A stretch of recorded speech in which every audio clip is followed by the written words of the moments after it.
নমস্কার বন্ধুরা, কেমন আছেন? রানিস কিচেনে আপনাদের স্বাগত। তো আজকে আমি নিয়ে চলে এসেছি পোমা ভোলা। আমরা এটাকে পোমা ভোলা বলি, আবার অনেকে শুধু ভোলাও বলে। তো সেই ভোলা মাছ আজকে করব বেগুন দিয়ে, ভোলা মাছের ঝাল বেগুন দিয়ে। তো প্রথমে মাছগুলো তো আমি নুন হলুদ মাখিয়ে ভেজে তুলে রাখলাম। তারপর সেই তেলের মধ্যেই বেগুনগুলোকেও আমি নুন হলুদ মাখিয়ে অল্প হালকা করে ভেজে তুলে রাখলাম। তারপর বেগুনগুলো তোলার পরে সেই তেলের মধ্যেই আমি আর কিন্তু তেল দিইনি, সেই তেলের মধ্যে একটু কালো জিরে ফোড়ন দিয়েছি। দিয়ে এখানে আমি বাটা দিয়েছি পেঁয়াজ আর হচ্ছে জিরে আর ধনে। আর কিছু দিইনি, কিন্তু কোনো আদা রসুন আমি দিইনি। আমি মাছে এমনিও রসুন ইউজ করি না। তারপরে একটু দিয়ে দিলাম কুচনো টমেটো। এগুলো দিয়ে তারপর গুঁড়ো মশলা কিছু দেবো এর মধ্যে, যেমন নুন, হলুদ, লঙ্কার গুঁড়ো, এইগুলো দিয়ে তারপর এর মধ্যে একটু দেবো আমি ধনেপাতা।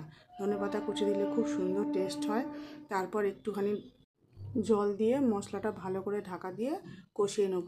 দেখুন মশলাটা কষানো হয়ে গেছে। তারপর এখানে পরিমাণ মতো গরম জল আমি দিয়ে দেবো। রান্নায় আমি সব সময় গরম জল ইউজ করি, কাঁচা জল ইউজ করি না। তারপরে ঝোলটা টকবক করে ফুটে উঠলে এর মধ্যে আমি ভাজা মাছগুলো ছেড়ে দেবো, দিয়ে তারপর ভাজা বেগুনগুলোও ছেড়ে দেবো। আর উপর দিয়ে কয়েকটা চেরা কাঁচা লঙ্কা আমি দিয়ে দিলাম, ঝাল যেরকম খাবেন সেরকম। তারপর ঝোলটা শুকিয়ে আসলে একটু, তাহলে কিন্তু আপনাদের তরকারিটা একদম রেডি। আর চ্যানেলে যদি নতুন হন অবশ্যই সাবস্ক্রাইব করে পাশে থাকবেন।